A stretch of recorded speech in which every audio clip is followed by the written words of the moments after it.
Hello students, हमारे YouTube channel में आप सभी का स्वागत है। तो मैंने आप लोगों को डिग्री, रिमूव टू, टेंस इत्यादि का वीडियो मैं बना चुका हूं, जिसका लिंक आपको डिस्क्रिप्शन में मिल जाएगा। पुनः आज की टॉपिक है वॉइस। वॉइस इंग्लिश ग्रामर का एक अहम टॉपिक है, जो टेंस जो होते हैं उसके माध्यम से ही वह बनाए जाते हैं। तो इस प्रकार से वॉइस जो है, जिसका मीनिंग होता है वाक्य हिंदी में ऐसे, लेकिन इसको हम दो भागों में बांटते हैं। There are two kinds of voice. Number एक, एक्टिव वॉइस, और दो में पैसिव वॉइस। इस प्रकार से हम वॉइस को दो भागों में विभक्त करते हैं, active voice and passive voice. आखिर एक्टिव वॉइस क्या है? तो एक्टिव वॉइस भी हमें जानना जरूरी है। तो एक्टिव वॉइस अर्थात कर्तृवाच्य लिखते हैं, या when subject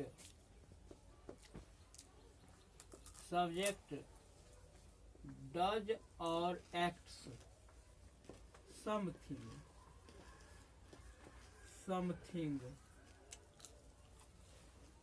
it is called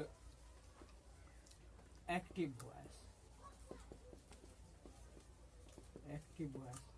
इस प्रकार से जब कर्ता जो है कुछ भी करता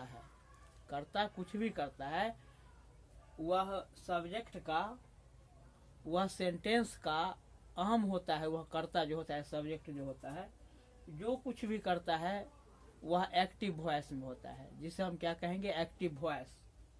तो एक्टिव वॉइस जो है, इसका हम एग्जाम्पल लिखेंगे।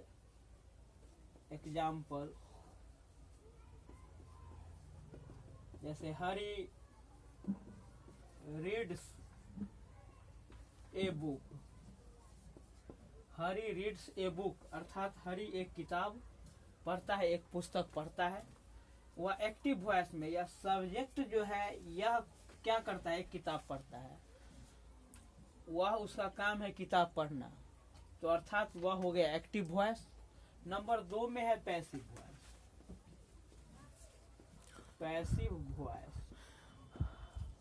पैसिव वॉइस का अर्थ होता है when subject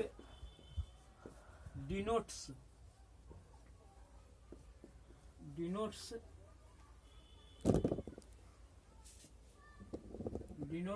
by the verb of passive voice। It is called passive voice। यहाँ क्या है कि सब्जेक्ट्स जो है वह पैसिव वॉइस के वर्ब के द्वारा डिनोट किया जाता है, अर्थात कोई कार्य करवाया जाता है सब्जेक्ट के द्वारा, उसे हम पैसिव वॉइस कहेंगे। इसका एग्जाम्पल होगा, वो एक्टिव का जो एग्जाम्पल था हरी रीड्स ए बुक, इसी को हम पैसिव वॉइस के रूप में अगर हम लिखेंगे तो a book is read by Hari. A book is read by Hari. यहाँ ए बुक जो है वह ऑब्जेक्ट है, और वह हरी के द्वारा माने पढ़ा जाता है। यहाँ रीड का वर्ब थ्री रेड है, और इस सब्जेक्ट के अनुसार यह वर्ब का प्रयोग हुआ। अगर यहाँ बुक्स होता तो यहाँ आर होता, तो प्लूरल होता तो आर होता, सिंगुलर में इज होता। तो इस प्रकार से हम एक्टिव से पैसिव वॉइस में किसी भी सेंटेंस को हम चेंज कर सकते हैं। तो अब क्या है कि एक्टिव से पैसिव वॉइस में कैसे हम माने बदल सकते हैं, इसका क्या क्या रूल है। जनरली जो है वह हमें जानना है। तो इस प्रकार से हम जनरली रूप से how to change active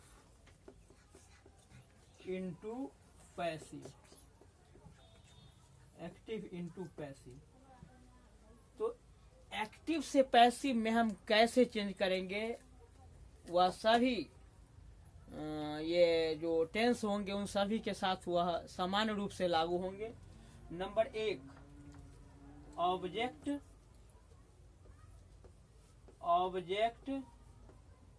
becomes the subject। Object जो है वह सब्जेक्ट के स्थान पर आ जाता है। ऑब्जेक्ट सब्जेक्ट के स्थान पर आ जाता है।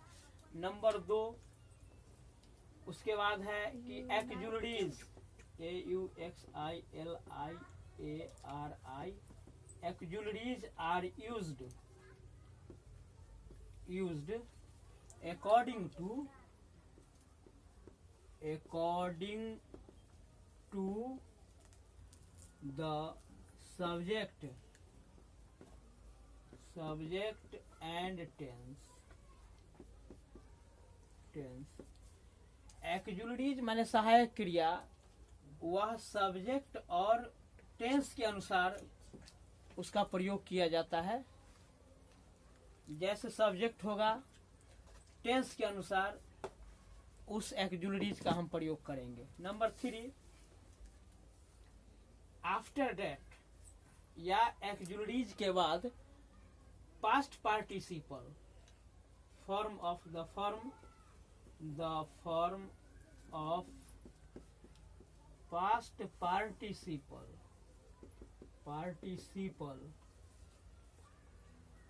is used generally। तो ये पैसिव वॉइस में हम चेंज करेंगे तो जनरली रूप से सामान्य रूप से हम पास्ट पार्टिसिपल का रूप हम देंगे। जैसे वह प्रेजेंट में हो, पास्ट में हो, तो वो जो वर्ब है verb 1, verb 2, verb 3, past participle अर्थात क्या वर्ब 3, इसी का हम प्रयोग करेंगे पैसिव वॉइस में चेंज करने के बाद। Number 4, by is used after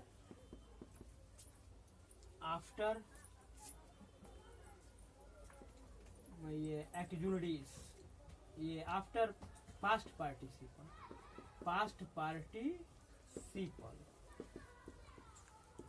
इस प्रकार से हम पास्ट पार्टिसिपल के बाद बाय का प्रयोग करेंगे।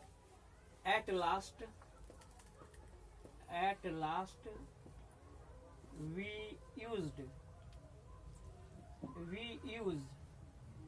Use the subject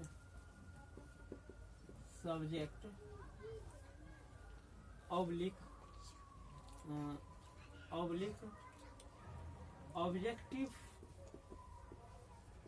objective case of pronoun. इस प्रकार से सामान्य रूप से हम 5 नियम का प्रयोग करते हैं। सबसे पहले हम सब्जेक्ट के स्थान पर ऑब्जेक्ट का प्रयोग करते हैं। नंबर 2 में टेंस के अनुसार और सब्जेक्ट के अनुसार हम एक्जुलरीज का प्रयोग करते हैं। नंबर 3 में पास्ट पार्टिसिपल का प्रयोग करते हैं। नंबर 4 में बाय का प्रयोग करते हैं। और अंत में माने एट लास्ट हम सब्जेक्ट जो नाउन होते हैं, जैसे नाउन राम, सीता, मोहन, तो उसके वह जो है सब्जेक्ट के रूप में, वह ऑब्जेक्ट के रूप में चला जाएगा, तो वह वही होगा जो नाउन। इस प्रकार से। और लेकिन जो प्रोनाउन है, जैसे प्रोनाउन है I, we, you, he, she, it, they, तो वह जो है वह अर्थात माने ऑब्जेक्ट के बाई के बाद जब उसका हम प्रयोग करेंगे तो वह ऑब्जेक्टिव केस के रूप में चेंज हो जाएगा। जैसे आई का ऑब्जेक्टिव केस मी, जैसे हम कहेंगे कि आई रीड ए बुक, तो पैसिव वॉइस में हम चेंज करेंगे तो a book is read by me, क्योंकि आई का ऑब्जेक्टिव केस मी होता है। वी होगा तो वी का ऑब्जेक्टिव केस अस होगा। यू होगा तो यू का ऑब्जेक्टिव केस यू होगा। दे होगा तो दे का ऑब्जेक्टिव केस देम होगा। ही होगा तो उसका हिम होगा। सी होगा उसका हर होगा। तो इस प्रकार से हम प्रोनाउन को ऑब्जेक्टिव केस के रूप में हम व्यक्त करेंगे। तो मैं नेक्स्ट वीडियो के साथ आपसे पुनः मिलूंगा। आपको क्रमबद्ध तरीके से मैं उसको सॉल्व करूंगा, जैसे सिंपल प्रेजेंट टेंस से ही मैं आपको बताते चलूंगा। और पैसिव वॉइस को चेंज करने का ये जो रूल है ना, सामान्यतः यही रूल 5 जो रूल है यह आपको पैसिव वॉइस में लागू होगा। तो मैं अगले वीडियो में पुनः आपसे मिलूंगा, तब तक के लिए मैं इजाजत चाहता हूँ।